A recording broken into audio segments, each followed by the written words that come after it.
My pocket knife is missing.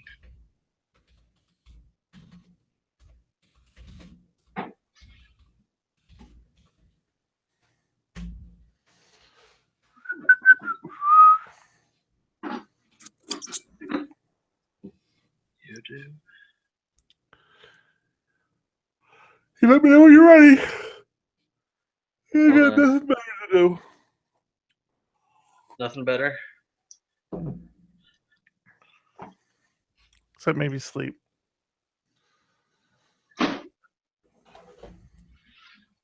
You got your intro rolled up? What number are we on? 74. This is a long intro, too. Very long. Just It's gonna be like half. It's gonna be like half the show. All right. Let's see if John is done by the time your intro's over. John's not gonna join us. Yeah, he He's is. not gonna join us. No, Yeah, he is. I have faith.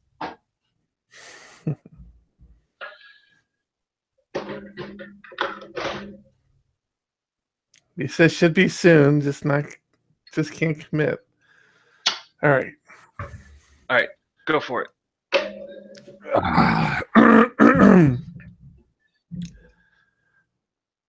Thomas, I know you're a big baseball fan. I am. And last night, one of our clients invited the Diego Dev team that was working on their contract to the baseball game. It'd been a while since I'd gone to a baseball game here in San Diego.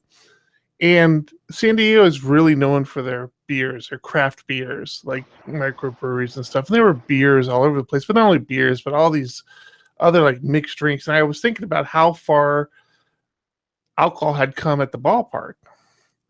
However, the Cleveland Indians, the Major League Baseball team, the Cleveland Indians, against the Texas Rangers, had a 10-cent beer night. Really?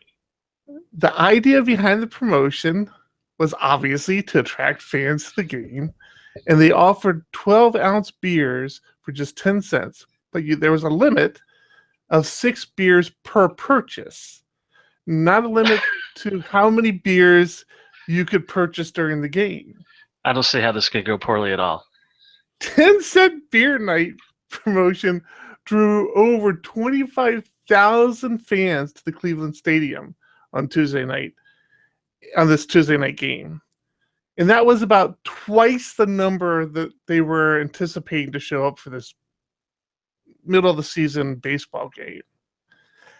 After the Indians had managed to tie the game in the bottom of the ninth inning at 5 runs, a fan jumped onto the field and attempted to steal the cap of the Texas Rangers, one of the Texas Rangers outfielders.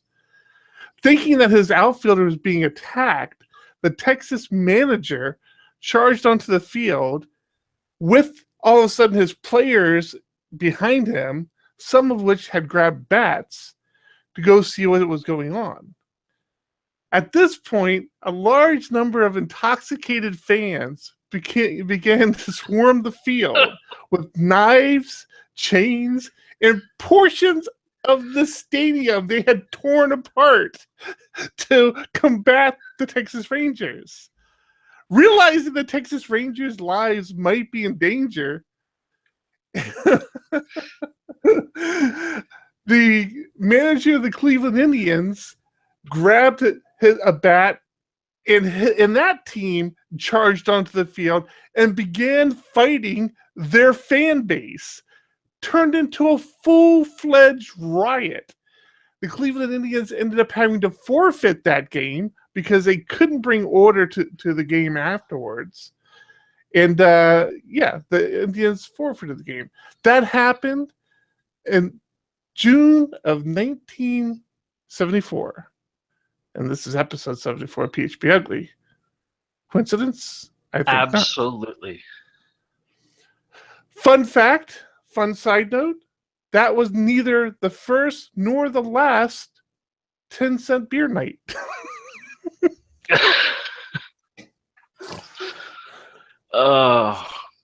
Speaking of poorly thought out stadium decisions, Did you hear the Atlanta Falcons' new stadium is getting a Chick-fil-A? That's just awesome. I saw that. I'm like, but never mind. If you don't know, Chick-fil-A, besides being very, very anti-LGBT, also closes on every Sunday, the day on which football games are played. Yes, the owner is very religious and strong in his beliefs, and closes all Chick-fil-A's around the world, as far as I know, which might just be the U.S. Closes them on Sunday, which is going to be very interesting come football season when the Atlanta Falcons go to play and the Chick-fil-A's booth is closed. I'm not sure. Closed that the only day of the week that it would normally be open, because that's the only time the stadium is going to be full of people. You know, I saw that. I thought it was humoring. It humored me a little bit, but you've got to think, like, somebody had to think through this. I mean, like, somebody at corporate Chick-fil-A, when the Atlanta Falcons approached them and said, "Hey, we would like you to be in our new stadium," somebody had to say, "Well, that's not going to work." So I'm wondering what I'm wondering what they're going to do. Like, if they're going to be open and just say, "Well, it's not really a Chick-fil-A; it's the stadium that's running it. They're just using our name." In fact, the Mercedes-Benz Stadium concession list notes that the Chick-fil-A will be replaced on Sundays with a fries up. Fries up. Yes, which was fries up, chicken down. Which was a hashtag coined by Chick-fil-A during the Falcons playoff in 2017. But fries up. Yeah, but there will not be any chicken. They're going to run. They're going to run as an alias. Oh, they're not going to have any chicken at all. They will be a fry stand. There are 2 other chicken restaurants in the stadium. So you'll have to go to one of the other 2 chicken sandwich restaurants if you want to get Chick-fil-A while watching a football game. Oh, just so dumb. Maximum. Comes right up. Yes, sir. What have you been up to? What have you been up to this week? Oh man, it's been a doozy. My wife has been doing a lot more than me, but that means that I've been taking over a lot of the daily duties. She has got a job at the YMCA. Ah, nice. Yeah, so now she's doing like a week's worth of CPR and other, life-saving training things. Which was very interesting last night because she fell asleep on the couch while we were watching TV, and after about an hour started yelling, "I need assistance! I need assistance! I need assistance!" Very authoritatively for several minutes. My wife, who has worked in the medical field for a very long time, and a good portion of it as a receptionist. She's never done like the nursing thing. She's always worked in the office. And she, on a fairly regular basis, will put calls on hold in her sleep. Hold on one second. Thank you for calling. Please hold. See, that makes me really wonder what I do in my sleep that my wife doesn't tell me about. Apparently, I have night terrors. just start kicking. Merge conflict! No! I'm not going to do another merge conflict! What have you been up to? Oh, this and that. Let's see, what can we talk about? We got a few things we can talk about. Not to air out too much. You say that like we have lots of secrets going on right now. Well, there's like a lot of things that I haven't been discussing openly, just because I just haven't, and I didn't think they would be of a lot of interest. But like the Lara Chat Live podcast that we do, we've kind of been on hiatus for a while now. I And noticed that. it's really just been because since coming back from Laracon, we've all realized that we're pretty busy. And it's just been tough to get everybody scheduled. Like the conference kind of caused this interruption, and it's kind of, even this podcast, it's been kind of hard to get back into the flow again. We've recorded the last couple on a Saturday night. Tonight, once again, we at least started without John. John may be joining us later, but it seems like life has really kind of ramped up, and it's getting real difficult for us to find a good time slot that we are all available to have those conversations. And I miss it. I like this guy, Sean and Matt. I enjoy talking with them. I like the topic matter enough. I'm not going to lie, I'm falling out of love with it a little bit, but it's I think I'm turning over a new leaf with Laravel to a degree where it's like, this is part of my business. This is how I'm making money. But and I've shared this with the guys on LaraChat. It doesn't seem like Taylor or anybody is interested in that, are seem that interested in community. Like, the reason I'm doing the stuff I do now with the user groups and even the LaraChat Live is because the people who do participate, who do enjoy it, keep me motivated. I'm like, okay, well, now I'm talking to my user group, or now I'm talking to the people who listen to LaraChat. I'm no longer really concerned about, what the overall opinion of it is, or if it'll get more adoption throughout the community. It's like I don't even care. There's just not that strong sense of community in Laravel.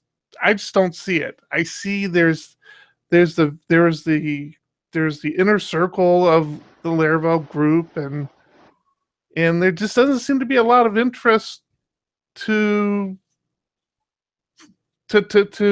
have anything else involved. To promote the fans. I mean, you're talking about the lack of basically any recognition of anybody besides Taylor and Jeffrey Way. Yeah, I mean that's one of the things I brought up. I've brought up on the show before, where I felt Laracon is the one time of year where this is the focus, and Taylor has everybody's attention, and everyone gets a shout out. Yeah, exactly. I felt there was an opportunity there that was missed, and not only was it missed, but I feel like there was just a lack of interest. I don't know. I don't know how to explain it.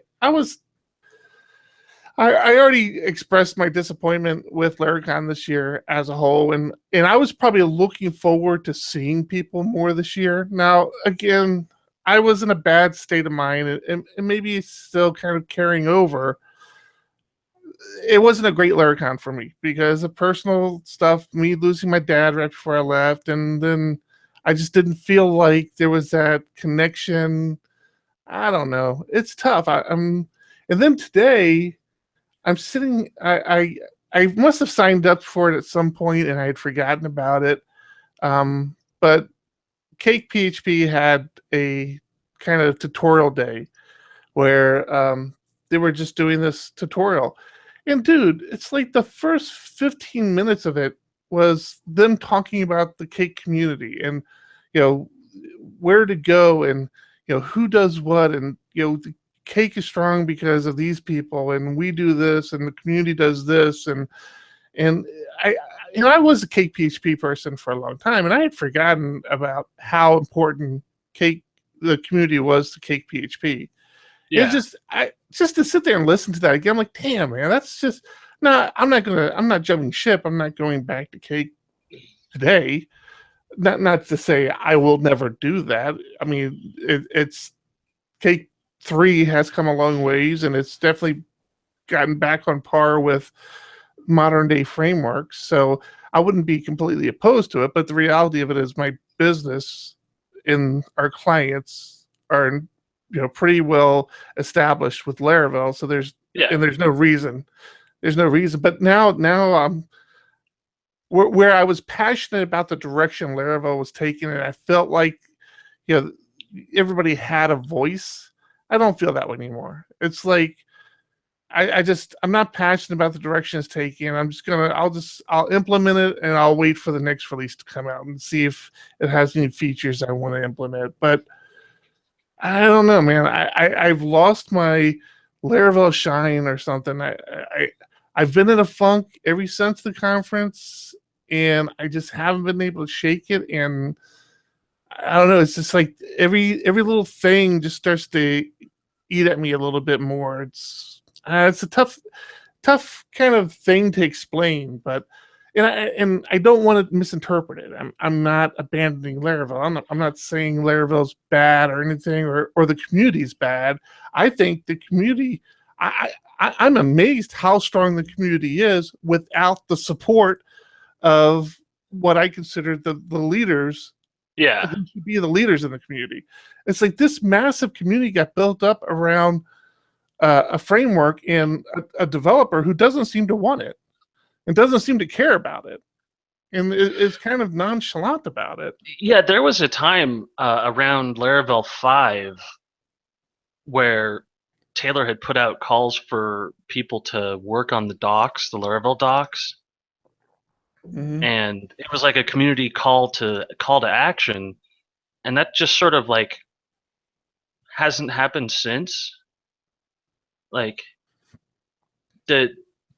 it's become more and more closed, more and more Taylor's personal baby. And so what about the user group? Like I said, the user group, LaraChat Live, I'm still doing that. I mean, and I haven't been in San Diego since February. How's the attendance there? Are people showing up? Yeah, it's going well. We're doing a weird transition now because we switched where it was being hosted. Yeah. So you typically have some fall off, and then you pick up some new members when that happens, and we're kind of in that transition phase right now.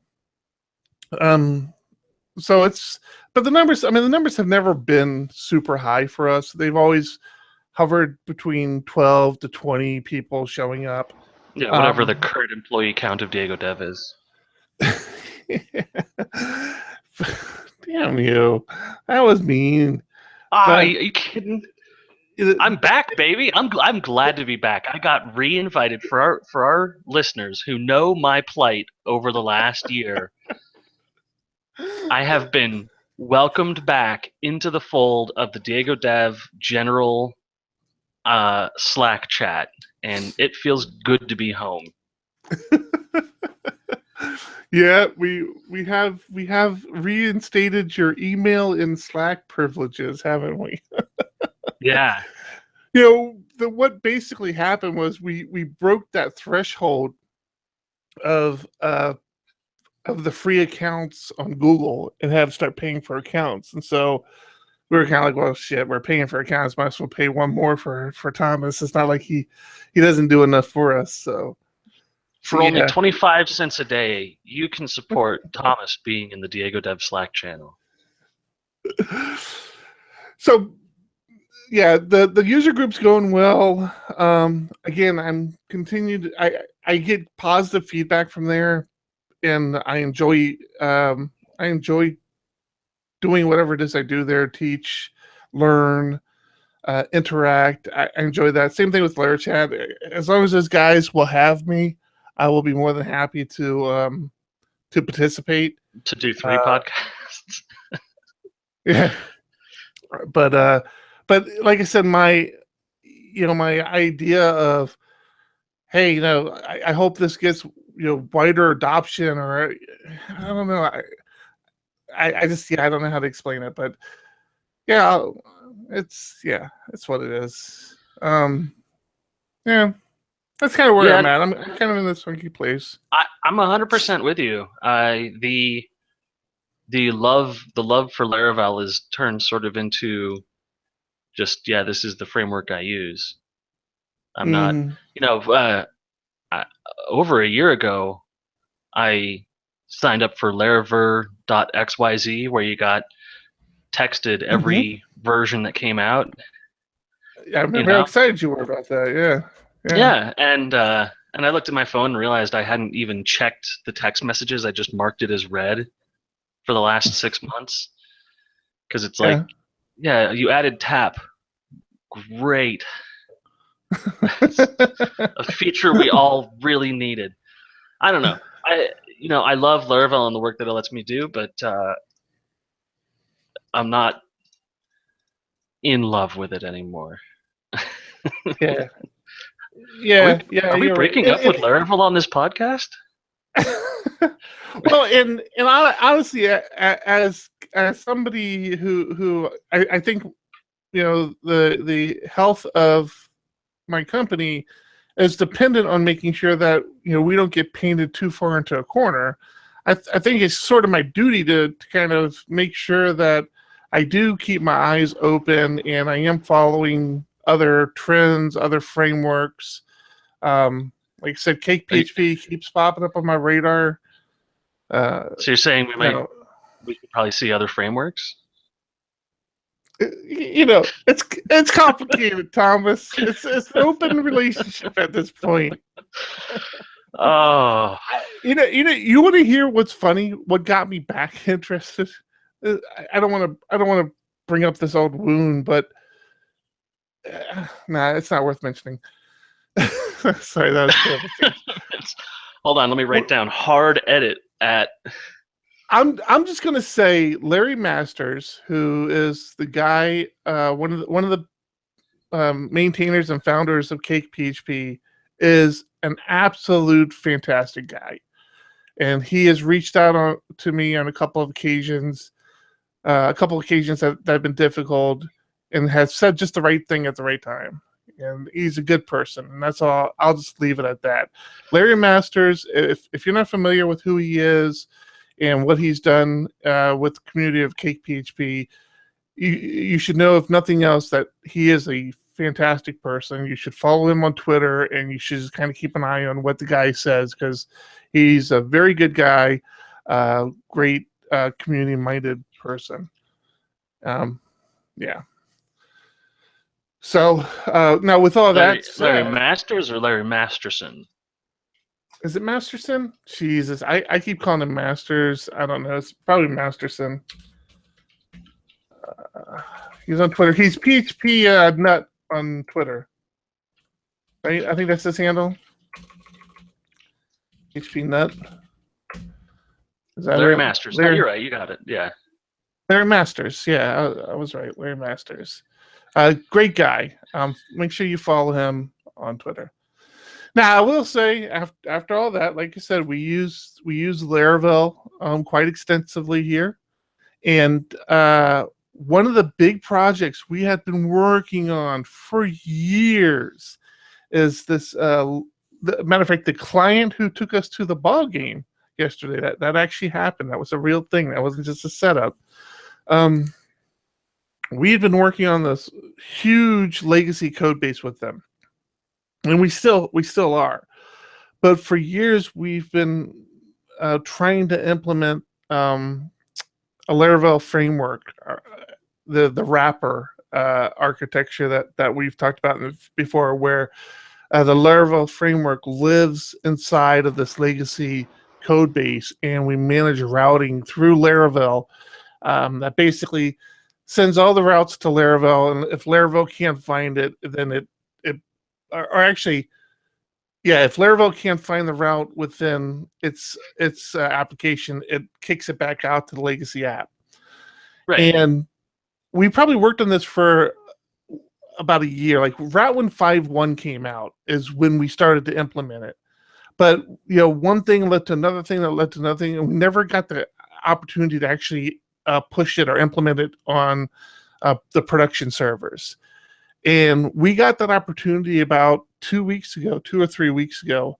And I've got to tell you, man, it is the difference between night and day from having these self-built frameworks and having a structured framework that meets modern naming conventions and implementations and stuff. Oh And yeah. it's had some benefits that I actually didn't think through when we were talking about implementing it, which was because now we're using namespaces and stuff, we're able to create controllers and models within Laravel and then reference them in the legacy code base just using the namespaces and stuff. So like Eloquent and all that other stuff, we can bubble up to the legacy code base now. And it's working so much better than I anticipated.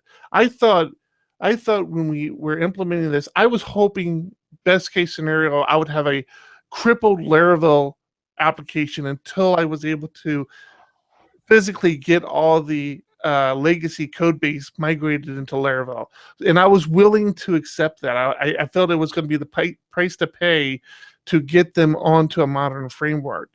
Hmm. But we implemented it, and it just turbo boosted our flexibility with even within the legacy code base, and that code base has become so much more fun and enjoyable to work in. Like where my development team would just cringe every time they had to address a ticket or make a feature make a feature in the legacy code base.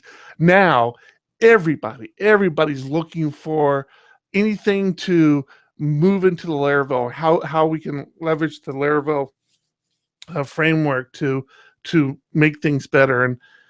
And my lead developer now is just gone full throttle on getting. We had implemented 5.1 because it was LTS, and we were in the mindset of we wanted this LTS implementation. But now he's like full throttle. He's getting it up to 5.4 because he wants Dusk, and he wants to start to use that for testing. And so, Nice.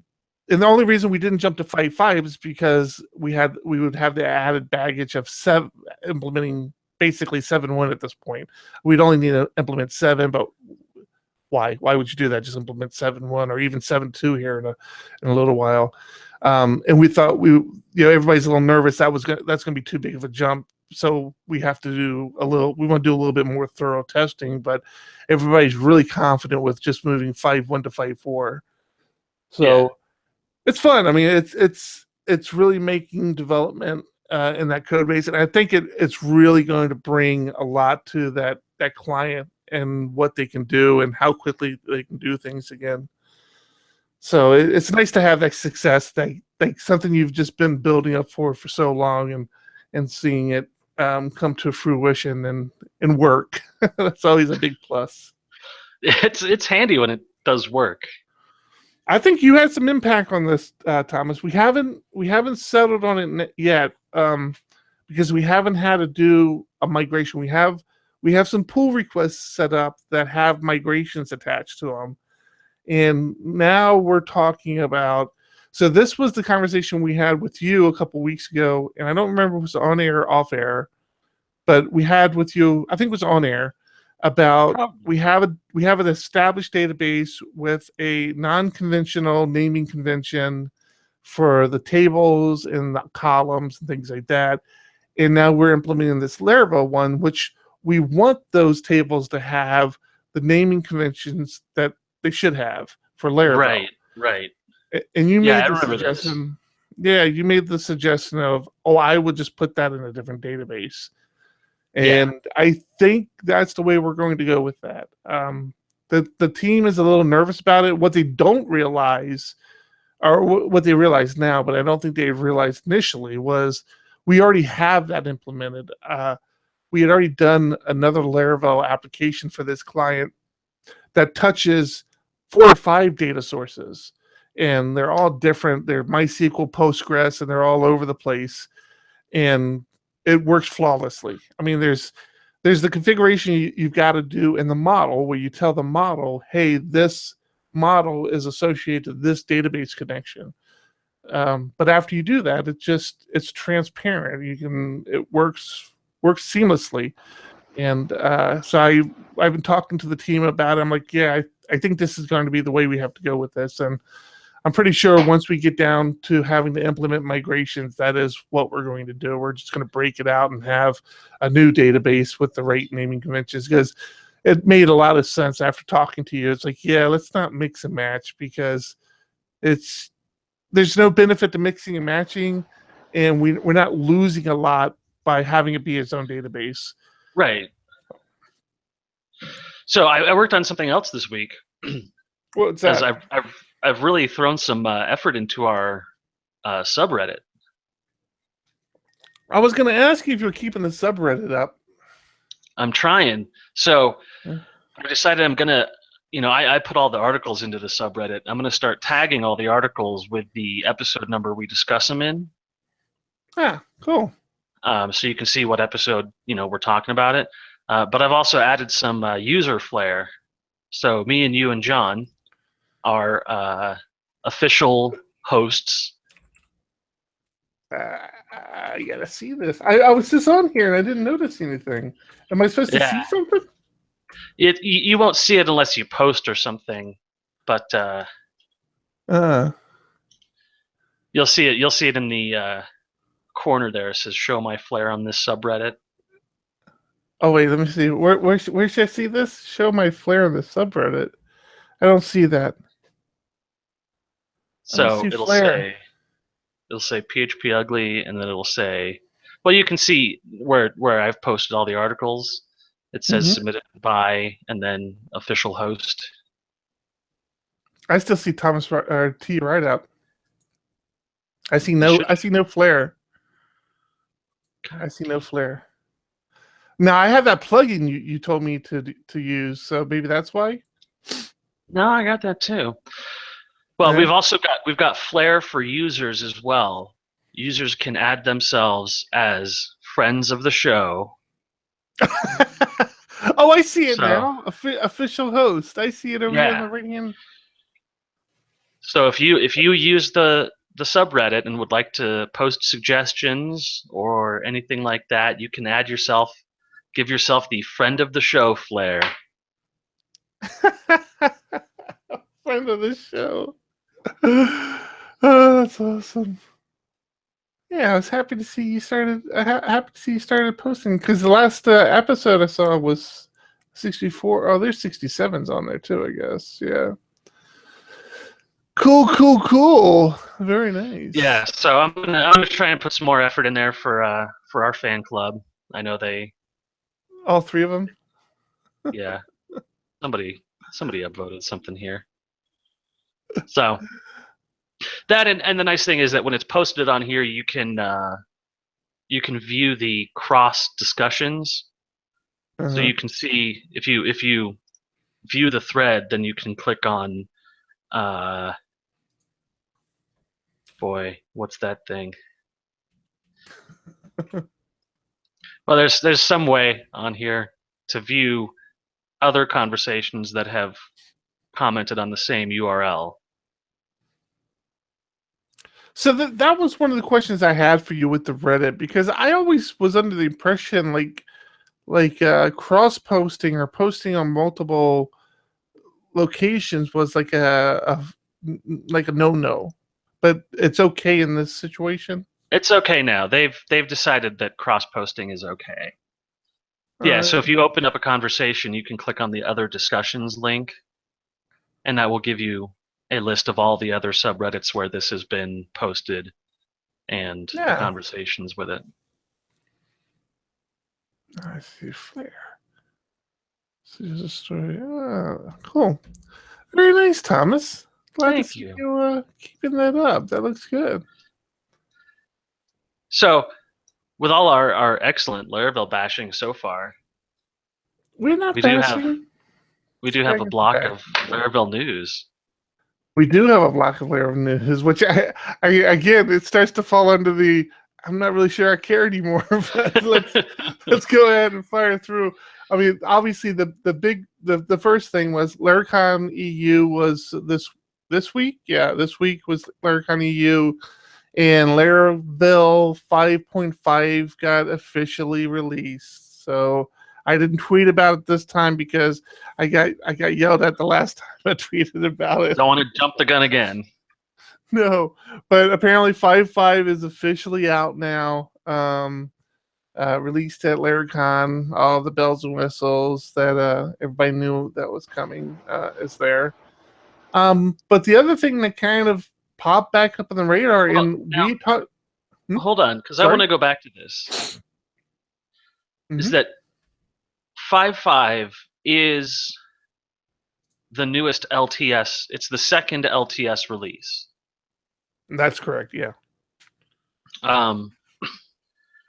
And there's a lot of new stuff, a lot of features and functions and fancy things. There is absolutely nothing new in regards to what LTS means for Laravel. No, not really. Yeah, I mean, not really. There's nothing at all. There's no conversation about how LTS means it will be supported, what it means as far as enterprise level, or what it means as far as the development cycle. Are things going to slow down?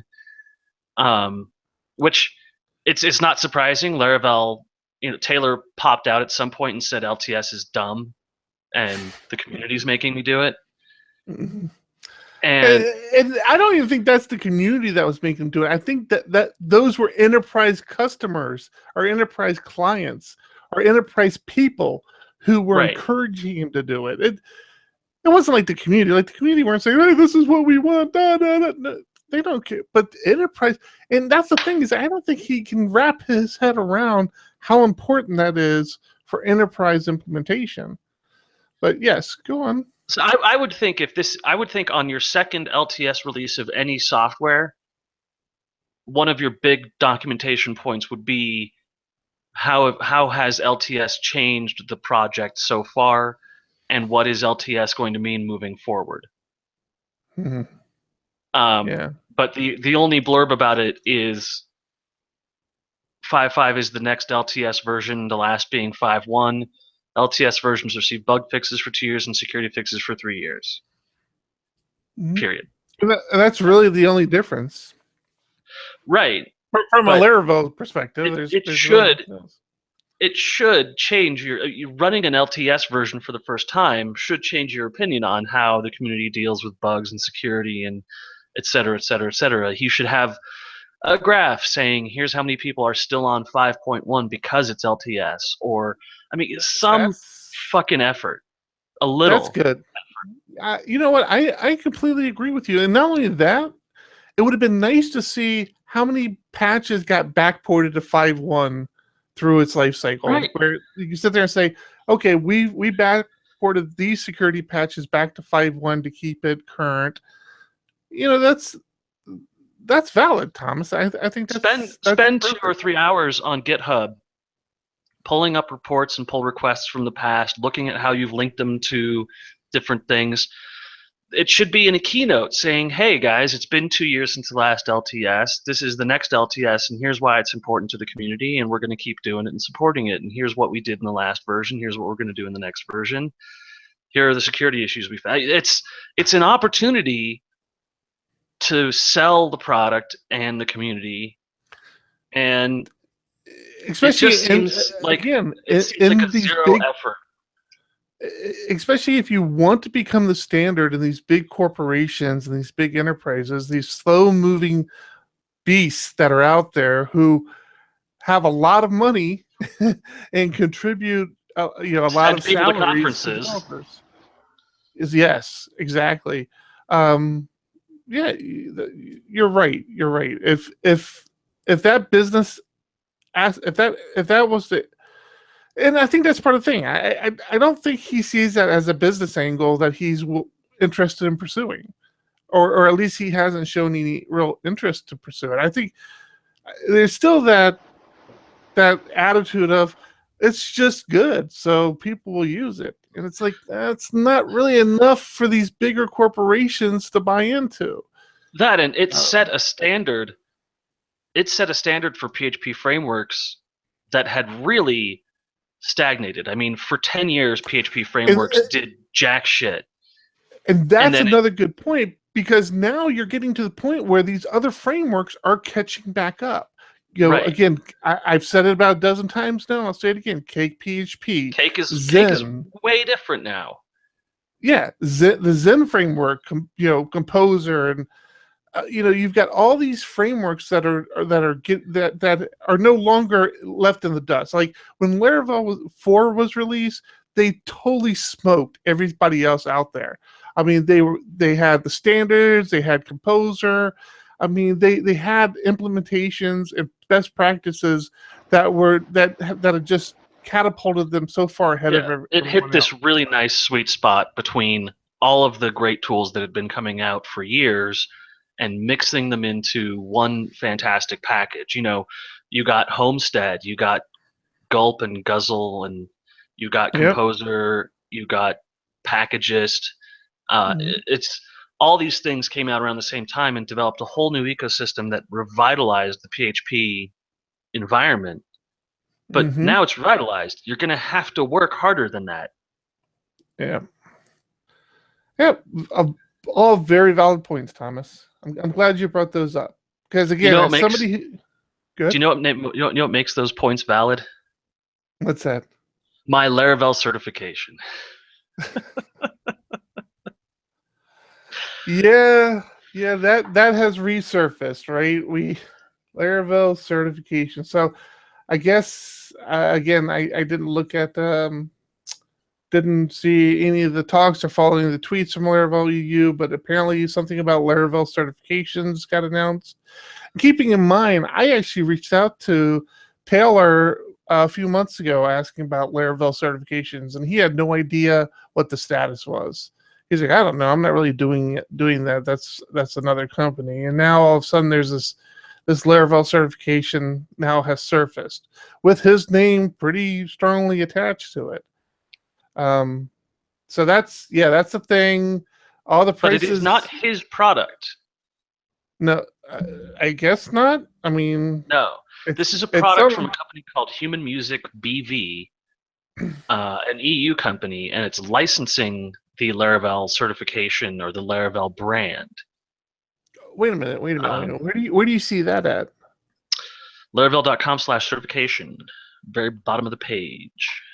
The Laravel certification is product and it's officially licensed by. Oh. So this isn't Taylor's product. Again, and that's what he said. I mean, he's like, I'm not doing that. That's another company. So it's been this way for a while. So yeah, I guess he's on the board of advisors along with a couple of others, friends of the show. Frick. Vander Freak. Who we know has listened to at least one show. At least a portion of one show. Yeah. So we can talk about I have to find all these people's Reddit accounts and unwillingly attach the friend of the show tag to their usernames, which is a power I have. Is it really? You can just do that. You can just deem somebody. Oh, I can just tag somebody for the forum, just for our subreddit. Yeah. Friend of the show. All right, so we can talk about the validity of certifications. I think we've gone down this path once before. I definitely see that there is a benefit if you're not in the industry and you're having trouble trying to figure out how you want to break in. Certifications are kind of a good tool to do that if you get the right certification. I can't speak directly to the Laravel certification program right now. It's very new and haven't looked at it, but getting the right certification kind of can give you that edge where you're showing potential employers that, hey, I'm passionate about this. I got the certification that says I'm passionate about it. I know, some basics. We talked about, again, you have back in the MCSE days, you had people who were just good at taking tests that were getting all these certifications because they knew how to study for them and they knew how to take them. And end of day, they still didn't know what they were doing. I had instructors who were pretty clueless, but they all had the certifications because they went through the test, and they were teaching the stuff, but they had no real world experience. They were just regurgitating the text that Microsoft put in front of them and walking through the lesson plans that Microsoft told them to walk through. So, it's a tough call. This one's interesting. I forget, maybe it was under the FAQs when Now, it was yeah, asking how.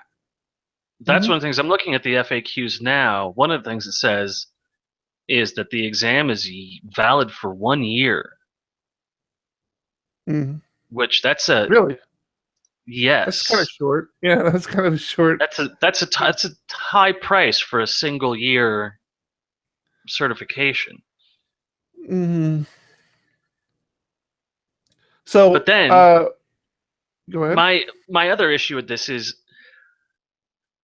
if you're an employer who's hiring somebody for a Laravel position and they say they have the certificate, how do you know that that means jack shit? Mhm. How do I know that this isn't the easiest test in the world Well, here's the aside thing, from though, paying right? for it? I mean, how frequently are the hiring managers pretty clueless on the technology they're hiring for, Well, anyways? but I'm not talking about hiring managers. I'm talking about you and John and me when someone comes in and says, "I'm Laravel So, certified." so that's the thing is, I don't think myself or John would put a lot of stock in the certification. It'd be interesting to find out, and I think it would have it would show some sort of a commitment, but how much weight that would carry, uh, I'm not sure it would carry a whole lot for us. Just because we know what to look for, we know what to ask, we know we're pretty good at that. But if I was a hiring manager, if somebody came to me, if I needed a Node developer tomorrow, and somebody came to me and said, "Hey, I have a certification in Node development," I would probably say, "Well, let me put you at the top of the list because that seems better." So, I think we should reach out to Freak here because Freak is name number 2 on this list of board of advisors, mhm. and I would like to know more. I would like to know more about the extent of which this tests your knowledge of the internals or implementation, or how So heavily this this is the weird thing. focuses on This is the 5.5. weird thing about it. That's what I thought. I'm like, how deep does this get into internals and those, understanding the container, and if you look at how to prepare, it says topics covered, and it basically says to pass the exam, you need to be fluent in building apps using Laravel framework version 5.5, Which was which just released came today. out. The next bullet point says if your day job involves building Laravel applications, you'll probably do fine. That's exactly what it says. Right. You'll probably do fine. The exam The is exam is designed for designed you. for you. I'm like, wait, what does that mean? What should I know? Because this is the exam. What I do in the day with Laravel might not line up with what you do in the day with Laravel. I Yeah. mean, And what I do at night with Laravel is just plain dirty. I don't want to see that on any certification. so the very next bullet point says if you've never built a Laravel application Never, before, never, ever.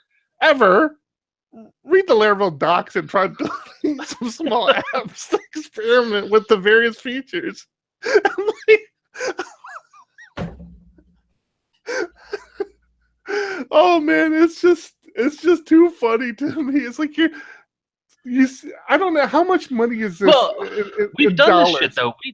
We both did MCSE or MCP programs. We did certification program as like a rote entry to tech industry, and it's I mean, like, yeah, read the docs and then answer the questions is how these tests work. But the docs for NT 4.0 cost $700 and took an entire Mhm. bookshelf, Yeah, right? it was a lot. I remember those. That Yeah, that's way different than the docs for Laravel, which you could print out with a single, you know, two-sided sheet of paper. yeah. You're right. So it's what is this? 200 euros, 199 euros. What I is don't that? recognize that symbol. Those That's look not like euros. that looks like some kind of Cartesian eyepiece. Well, let me see what is this. Can I put this in Google? Let me see. What is that? Uh, Unicode. that's euro. It says euro. Okay. So So 200 euro, that's like 240 right now, US dollars. that's a lot of money to kind of be like, yeah, read the docs. You should be fine. That Direction is more from the site. that is more than the MCP test was when I was testing. Really? I don't The remember that. I Microsoft don't was remember how much charging it was. 180 per test when I was testing. Mm. Yeah, I mean, I'm granted, sure it's granted, you about had the to same. do 25 of them, but Yeah, and of course, my natural reaction was when I saw the certification thing come out, and I saw how to prepare. As I was clicking on the link, I'm like, it's going to be a link to Larachat. Like, there's going to be a whole series, which would make sense, right? If you have a subscription to Larachat, you have all the study guides. That's what they were in the Microsoft world, the study guides that used to be wait, able to keep Larachat you. or I'm not sorry, Larachat? Laracast. Laracast. Laracast. Yeah, my head is always with the Larachat guys. But see, Um, Laracast is a deep dive. This doesn't feel yeah, like it's going as deep as Laracast gets. but but that's what I'm saying. For him to have a course for this exam, Oh, maybe double sell you don't it. think? Why not? No, you're right. Why not? Right? I mean, that's what you do. So yeah, yeah. There's you can now be certified in Laravel, and I wonder if you get a cool little card or pin or something. I don't think we should call ourselves a Laravel oriented podcast anymore. Yeah, that hurts a little bit, but I suppose you're right. I suppose you're right. Yeah, no, and All right. like you've said, we like Laravel. We're big fans.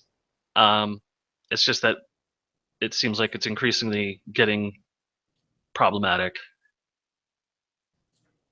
Yep. Yeah, I agree.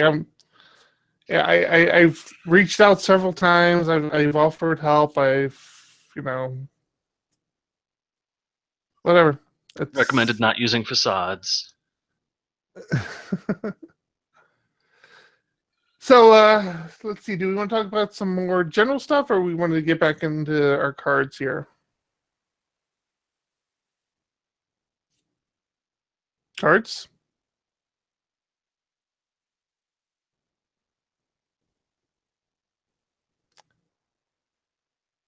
Okay, let's put a break in here because I either lost you or you lost me. Can you hear me? I cannot hear you. Let me see if you're still There showing we up on go. Zencaster. There we are. Yeah, you were dead on Zencaster too. Yeah, I had the wrong mute thing. Okay, what time Okay, is? Hold on, 54, let's 15. take 5 here real quick. Okay. 54.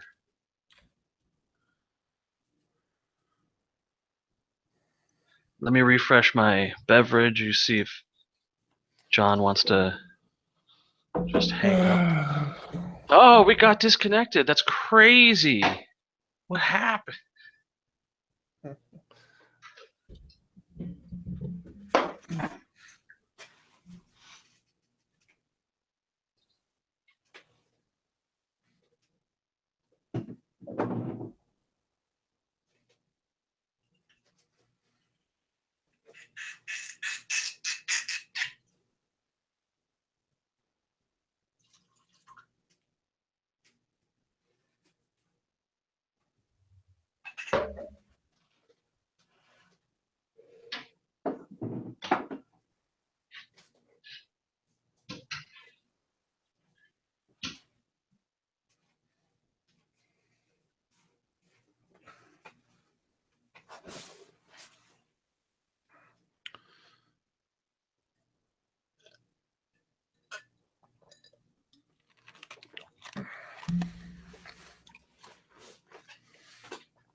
You know what the hardest part about editing this podcast is?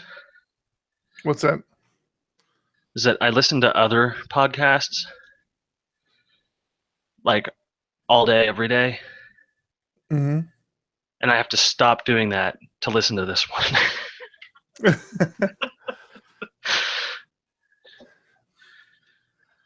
That was my issue, and I'm still like that. Not as much as I was before, but I was overly critical on our editing jobs. Oh, I still am. I still And listen to the entire thing. I have and to. again, I have to stop it to mute out points, and it's not like either one of us do this for a living. It's I like okay. it though. Do you want to pick back up? Yes. We have one card here. PHP 7.2 RC1 was released. So it looks like September is going to be the month of 7.2. Yep. I think that's Excited. I think that's on schedule, isn't it? Yeah. You know what we need to do is, but a year ago we looked at the roadmap for PHP, and we were talking about how the support for 7.1 is going to end surprisingly soon. Mm-hmm. You remember that?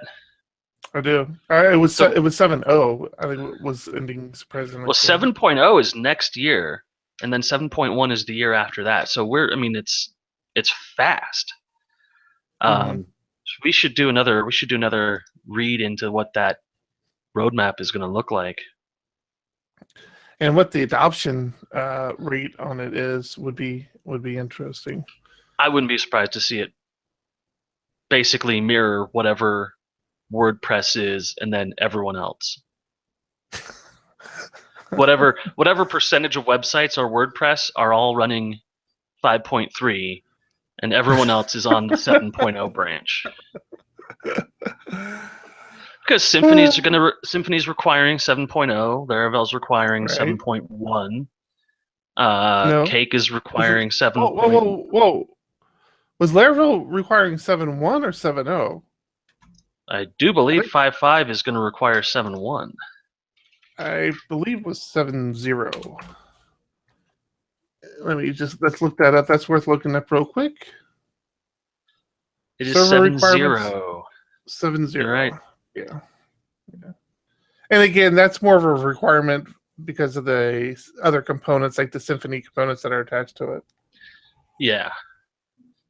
But yeah, I think people are being forced into the 7.0 branch, and financially, God, why wouldn't you? I mean, you literally just save money doing the upgrade on CPU time. You wouldn't if you're trying to support a very old legacy app that's crawling I wouldn't along. do that. I would never do that. It's good to be in that position. Then you're a better person. So we've been trying to hit up John. John is unfortunately on a very important phone call. I cannot be mad at John. Did you see my tweet earlier this week? I did not. John hooked me up with the Ninja Girl. Blocked. Yeah, that makes sense. John hooked me up with the Ninja Girl painting. I saw that. Yes. You did see that. You've talked about her before. Big fan. I'm a big fan of hers. And it's not just a PHP Ninja Girl painting. Batman and Robin. Oh yeah, Batman and Robin, Diego Dev, SDPHP. All in one fantastic painting. It is beautiful. Yeah, and like I said, I'm a big fan. And it was funny because in New York, Ninja Girl had done some things, had done some artwork for. Speak of the devil, and he's perfect timing. We're ending, right? I can say keep it ugly and just head out. We're done. Just hang up. Yeah. So John was calling me out because we were in New York. Ninja Girl had done a few things for Laracon, and he made the suggestion of maybe we should reach out to her for the logos for Wave PHP, and I'm like, she's already done a conference, and all her stuff kind of looks the same. So if we did her for our conference, it just looked like we're just kind of copying another conference. Hey, I know artists. I want to just intervene here. All her stuff does not look the same. She has an established style. This is true. That's the difference. That is much better way of putting it. Yeah. She has a unique style, a very unique style. So, yeah. I think the exact word. I think the exact words as I was bringing it up, he's like, "I really don't like her stuff." You stop it! I did not say that. People, I can't believe people pay money for it. It's asses. This is why did you have to join us? That's not what I said. So anyways, I'm a proud owner of a Ninja Girl original, and my only criticism of the painting was that she did not autograph the front. She autographed, which I guess is common. The artists have a tendency to autograph the frames now, not the actual painting. But it hangs. I look at it all day. It hangs right over my television. She did say she hears that often, though, or she's heard it before, that she needs to sign her stuff. Sign her stuff, yeah. Yeah. I guess I can see both sides of that. Like, I can see why somebody would be like, "No, don't put your name on my perfect painting," and then people like me who appreciate it be like, "No, put your name there. I want people to know that this is actually your work and not some copy."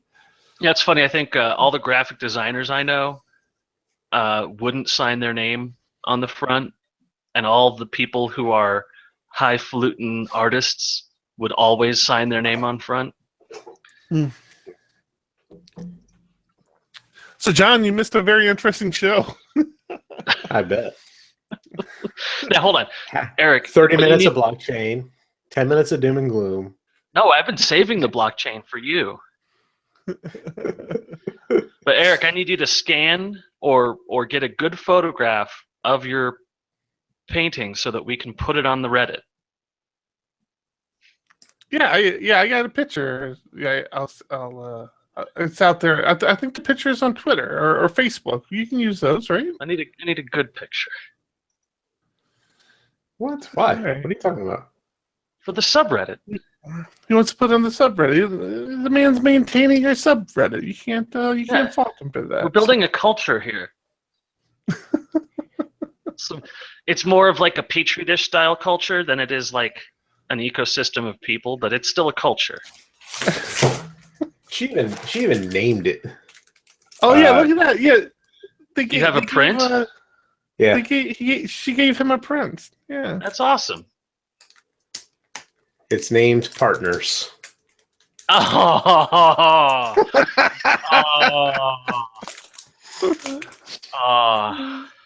that is cute, adorable. It's funny because I was looking for a picture that Juan took of us, John. We were at that co-working place, and he had that really nice camera, and it's like you and I standing next to you, and we almost are standing the same way. And I know I've seen the picture, and I know we took the picture, and for the life of me, I cannot find it on Meetup or Twitter or anywhere that I would normally have posted a picture. I was going to go to a very dark place and didn't. That's what happens when you jump straight from work into casual conversation cast. And while drinking during work. Nice. Yeah. So I know we're jumping back in the history of the podcast here a little bit, but what have you been up to this week? Oh, let's not go there. For the past 3 weeks, for one of our clients, it's like issue after issue, whether I've caused it or somebody else has caused it. It just seems like nonstop, and database connections seem to be an issue, and it's been fun.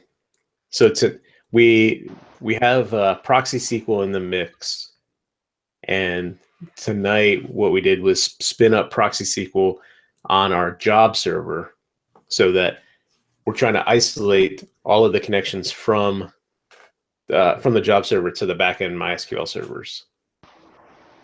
And like I said, it's just been fun.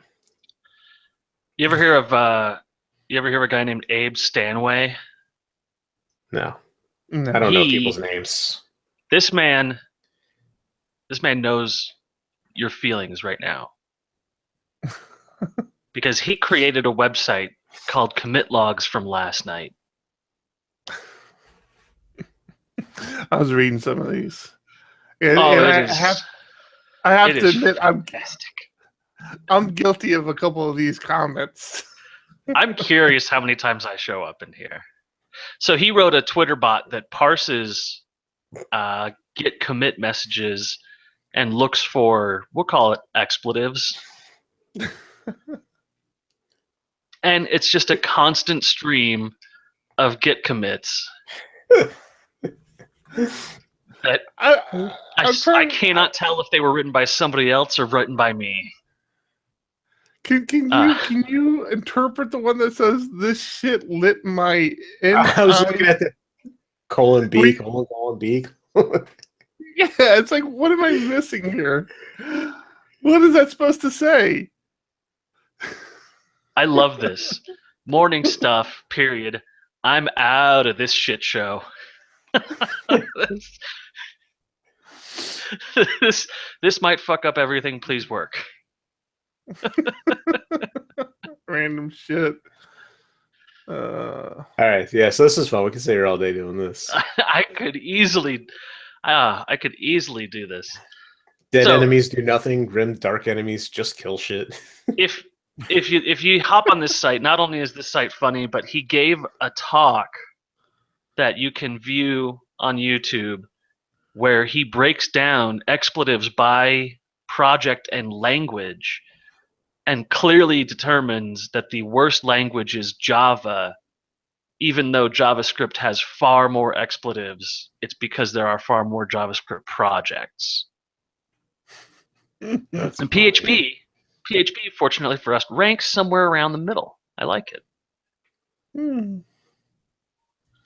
This is pretty funny.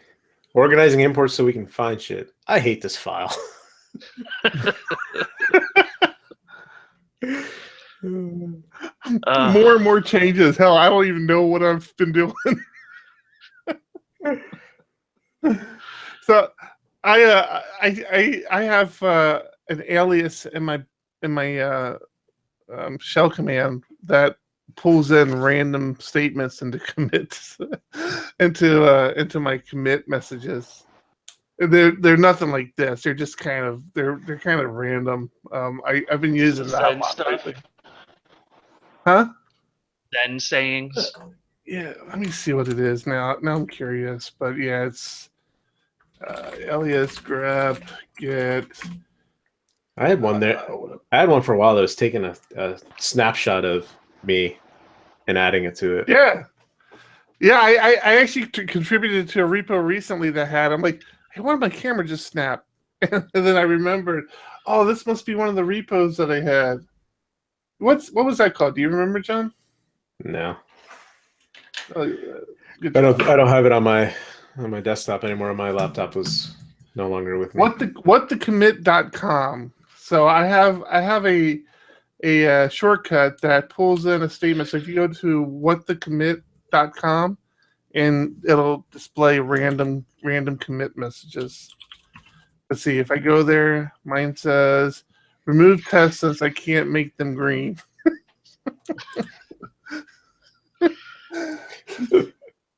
Next one's just dots. So they're funny. Spinning up the hamster. There's some funny ones on here. Nothing too R-rated. I have very easily put a host of R-rated commits into my project. File systems, dude. I hate file systems so much. You mentioned that recently. Yeah, been doing that all day today. It's been super duper. That's one of my big annoyances right now with the project I'm on is all of their web servers, the code is on NFS. So they have a cluster of web servers plus a couple of other machines for where deployments are kicked off from, where the job servers run, and all the code is on NFS. Because there are so many files that are required to make everything work, but aren't in Git. And then there's also directories that they write stuff to, like importing new information, that if you connect to one web server and you start the import, you need to have access to that data no matter what server you're on. So file systems, hate it. Rewrite it all. Yeah, start from scratch. Just new kernel, new everything. Yeah. We don't need file systems. Everything's key Okay. value stores now anyways, isn't it?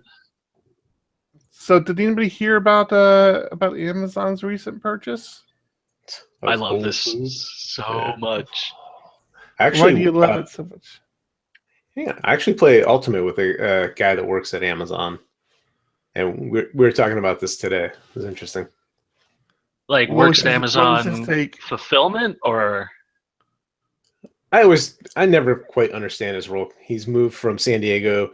He was working at one of the local warehouses here, and he's up in Seattle now. And he was telling me that one of his buddies told him about the purchase of Whole Foods before it happened. And yikes. but even to this day, he doesn't know why Amazon bought it. Oh, I absolutely know why. I think it kind of makes a little sense. Well, he was working in the Amazon Fresh when he was down here in San Diego. So he assumes there's going to be some tie-in with that. Yeah, you've got to make that. That's kind of what I was saying. It's like this kind of brings Amazon into that. They've been flirting with the whole brick and mortar, like wanting to be the reality, the virtual company that went to brick and mortar as opposed to a brick and mortar store that went to virtual. And they flirted with it for years with a couple of implementations, but I think this is their first real. Okay, now we really have a store. That's an established store. That's a real thing, and Oh, I don't it's think not that's it us at trying all. to start something. No, they have a store at No. UTC. Building a store is very easy. It's just renting property, populating it with consumer goods. What they're getting by purchasing Whole Foods is an established supply line for perishable goods that has proven that it can sustain itself. So they're buying the infrastructure of Whole Foods, which has shipping nationwide on perishable goods, contracts existing with retailers and distributors. They're not buying storefronts. They're buying shipping lanes that were previously unavailable. Right now, Amazon uses UPS exclusively, almost. Is Whole Foods a national brand? Yeah. I thought that was a West Coast thing. I think it's just any gentrified neighborhood. No, I can't say that. Now I'm going to look it up because I don't believe you anymore. Yeah, I think it's just anywhere there's a good number of white people. Stop talking. They sell water with a cucumber in it for $8. Come on. It was alfalfa leaf or something like that. Yeah, there's a restricted list of ethnicities that will fall for that. Stop talking, please. Stop talking. I don't think Whole Foods is a nationwide brand. But they're still a large shipment company. They do shipments. Yeah, but it pokes all sorts of holes in your theory right there. It doesn't even look like it extends past Southern California. Actually, although I know I've seen them up in San Francisco before. So what am I missing here? Maybe I'm not doing my search correctly.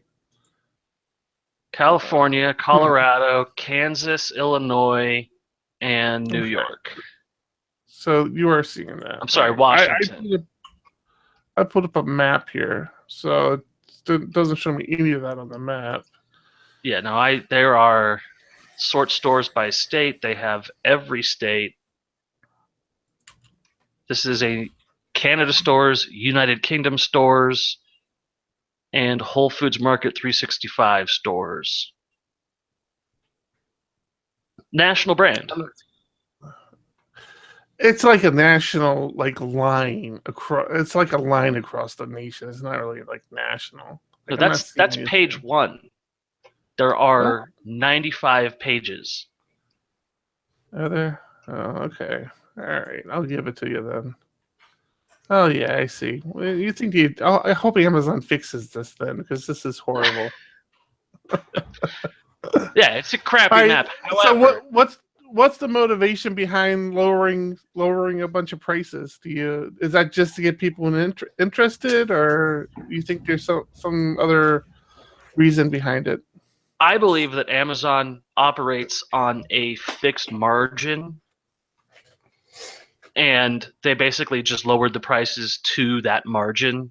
Whole Foods, being a smaller Interesting. company, operates on a higher margin and had higher prices to support that margin. But Amazon basically said, we don't have that same overhead in accounting, HR, et cetera, so we can lower the prices to be immediately competitive. And it is a market shocker. It is something that will bring people into the stores and start recognizing it as an Amazon extension. This is very true. Yeah. And I think the key here is that, again, it's shipping. Is that this is a company that can put food in every city in every state. And right now, the only other person that Amazon deals with that does that is UPS or USPS. And So do you think they're going to change the name from Whole Foods? I don't know if you talked about that already. I think they'll probably sub-brand it. They'll probably call it Amazon Whole Foods. Do you think it'll have a tie-in with Alexa? You think I'll be able to order from Whole Foods from Alexa? Yes, sure. And this is my favorite part is what they did on day one was they lowered all the prices, and then they just flopped their dick on the table and put Alexa devices in the front of every shelf, every store. Everyone who loves Whole Foods and goes there to get their anti-Wi-Fi nutrient pills stuck with an Amazon Alexa constant monitoring device right in their faces. I watched the complaints on Twitter that the day they did this, because they rolled it out nationally in one day. So all these stores got their shipment of Alexa devices and promotional displays, and then they said, here's the day we're doing it. And then Twitter lost its shit, and it was hilarious. These are people, again, who were paying $8 for water with a cucumber in it, and they were losing their minds that there was an Amazon Echo display in their Whole Foods store. Just glorious. I don't know about you guys, but I could go for a burger right now. I am starving. He is in a hurry to get out of here. One of the nice things about living in Colorado is that every delivery place, well, first off, every place is a delivery place, like Jimmy John's sub sandwiches, but they're also open till 4:30, because that's just 10 minutes after everyone decides they're hungry. I wonder why. Yeah, no idea.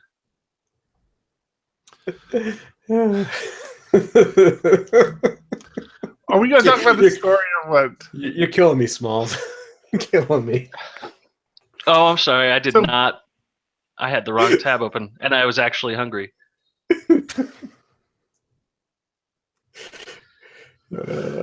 So Burger King launches Whopper Coin crypto cash in Russia. Do we care? This sounds like a loyalty program. I mean, I don't see the appeal to this. They straight up call it a loyalty program. Okay. But the key is that the Whopper coins are transferable. Okay. All So right, that can have some value. So every ruble you spend, you get one Whopper coin. How much does a Whopper cost? How many rubles is that? What is it? You know, What? How much? if I were good at my job, I'd know that. All right. Let me look that one up now. Let's see. We already did the euro. Ruble to dollars right now. 1.3p, which is 1 ruble is about a penny. Right. So every 1,700. I'm sorry, 2 pennies if you want to round it. Every 1,700 rubles, you get a free Whopper. Okay, 1,700. So every $9 or $10. $30. $30. How'd You said figure that out? 1,700 rubles. Because I got Google open here. I thought you said I'm doing a ruble's worth. Your math is worth falling apart. 1 ruble is worth 2 cents. Right. So 1,700 rubles is worth $29.28. Gotcha. I went the wrong way. Perfect. About $30. Every $30 you spend at Burger King in Russia, you get a free Whopper. Now, here's the interesting thing to me is that this is a new coin that they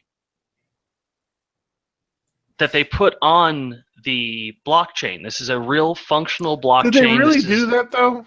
Yes. Did they really put it on the blockchain? This is a real functional blockchain with low difficulty and only one source that is allowed to produce tokens, because these are Whopper tokens, not blockchain mined blocks.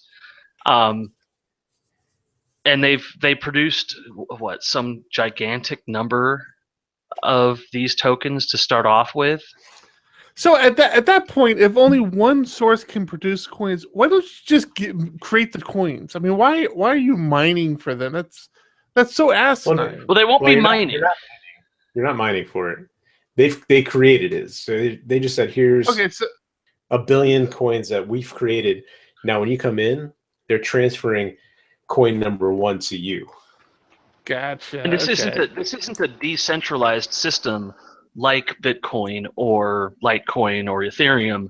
This is a centralized system where they just have one computer that processes the transactions, and they can guarantee the speed and efficacy of it. How's the blockchain factoring into it then? Well, the blockchain factors in because it means that things are transferable. So they've got the same math that's currently behind Ethereum blockchain and Bitcoin, and they're using it to transact these coins between people and stores. And they've generated X number of these coins, and each store is going to have to distribute them based off of how many they get. So all these transactions will be tracked in the block ledger. And we're giving this way too much time because it's not that important. It's so stupid. It is because so stupid.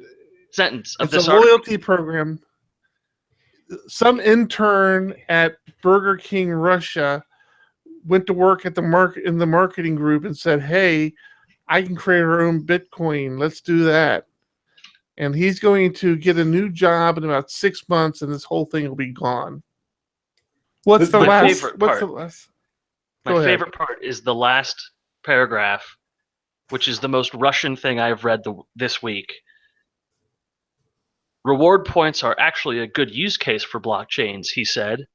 However, in a later conversation, he warned that they could be used for money laundering and ransomware payments. This will undoubtedly happen, he said.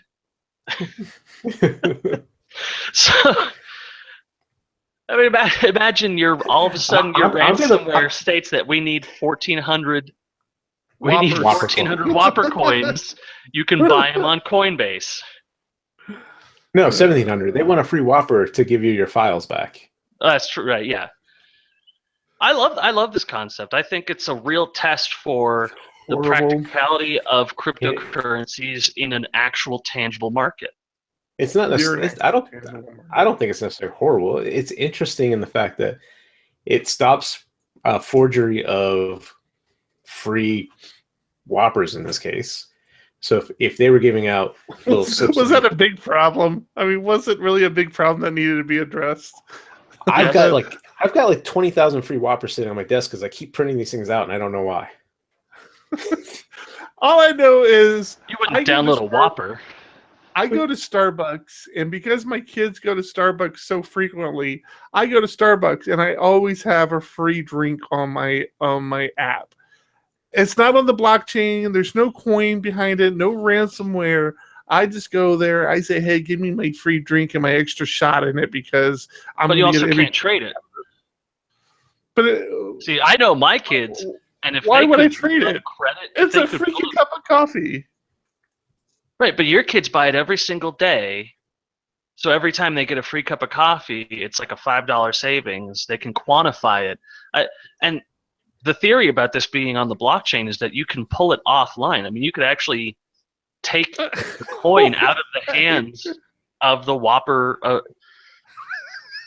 because Are you hearing yourself? Are you hearing what you're saying? what backs Bitcoin? I don't know What what physical clown object? would try to steal my Whopper. Wait a minute, a Ronald clown would try to steal my Whopper. I've got to go take it off. What physical object backs the Bitcoin? Why are we talking about? We're talking about Whoppers here. I'm talking the about just practicality of using it as a. What if this was a real cryptocurrency that was backed by the price of a hamburger, right? To get 1,700 of these coins, We have something like that now. It's called Bitcoin. It's backed, but it's not backed by an actual. It's not backed by an actual item. Point The taken. Whopper coins will never be worth significantly more than a Whopper Stop. or significantly Stop. less than a Whopper. Stop sounding so excited about this, please. I am crazy excited about this. This is actually a physically backed cryptocurrency. So, Eric, this goes back to the Bitcoin meetup we went to. There was that one guy he's trying to create a currency that is more stable. So instead of Bitcoin going from 200 to now almost $5,000 as of today, what Thomas is saying is this will not have that wide fluctuation. No, it will always be the price of a Whopper, which Right. gives it zero appeal to anybody. Because Except that it you can won't. always have the price of a Whopper. Except that it's not. You're crazy. You're It absolutely costs more. crazy. It costs more You're than a Whopper crazy to get to one be- of these. It costs more than a Whopper to get enough to count towards a Whopper. Hey, John, are we going to accept It's Bitcoin like- for it's like Wave 6 PHP? Wave PHP. Are we Yes. going to accept it? Are we going to create a cryptocurrency for Wave PHP? You better Of fucking course. accept Whopper coin. Yes. No. We'll have wave coins that you can only get at the conference, and based on the coins Come you and have, make a we'll put you an splash with your entry- Wave coin. We'll give you entries into our drawings. Please note, Wavecoin is a choking hazard. Keep it away from small children and animals. You guys are way too hungry for this cryptocurrency. I love it. I'm Or hungry interested for in it, Whoppers. but the Whopper, the Whopper angle ain't working for me. I'm not a fan. So What if it was tied directly to the cost of steak in Texas? The beef still- cost per pound. Still, Abstract it a little more. You're not going to do it. No, I'm not going to abstract it. I'm going to abstract the end of the show. I think we've talked long enough. I've dug myself into a big enough hole. I'm sure I'm going to get a lot of tweets about it later. John's so. had his 15 minutes. We're done. That's it. John made his appearance, dropped his mic, and walked off stage. I'm sorry. I think 2 weeks in a row. That pretty much wraps it up for us, right? That's okay, though. You might not want your name tied to this episode too much. No, you might want to listen to this one. Yeah, we kind of went off about Laravel for an hour. Nice. I was gonna say a smaller portion of time, and then I realized the actual portion of time was a straight up hour. It was a lot of ranting. We ranted a little bit, that's for sure. Yeah. All right. This is episode 74 of PHP Ugly. I'm Eric Van Johnson. I'm John Congdon. I'm 10-cent beers. Keep Keep it ugly. ugly. Ugly. Let me That stop was rushing. a call back to the intro that you missed as well.